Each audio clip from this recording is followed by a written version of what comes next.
Hi everyone, there is Lightbody here, medical doctor and multidimensional healer. As many of you probably know by now, we are in the middle of the ascension, moving from 3D to 5D, away from separation and polarity towards unity consciousness and unconditional love. And we humans all have the possibility at this time to undergo this process together with our Mother Earth. So part of my mission is to help others to undergo the ascension process in a very efficient and structured manner. For this, there are currently 5 standard steps available. The first step has 2 major parts. Part 1 is to realign our soul and our body consciousness. Due to our choice to be in 3D, we agreed that these two oppose each other. This opposition is an important mechanism to lock us into 3D.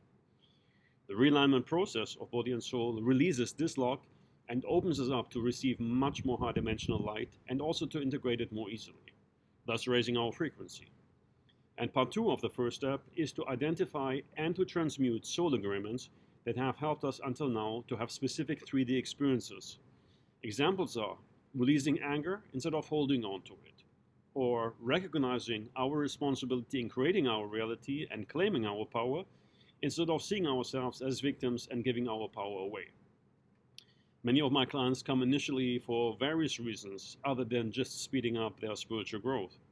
Medical issues, obviously, where conventional medicine is very limited, such as chronic fatigue or vaccine injuries, for being under energetic attack, or looking for a new direction in their lives. Ultimately, undergoing the ascension process is the best remedy. The higher our frequency, the more we resonate with 5D, the easier it is for us to manifest happiness, health, and abundance, the easier it is to recognize our divine purpose and expressing it as well. So if you would like to know what I can offer you specifically, please contact me via email. We can then discuss your options via Zoom call. See you soon.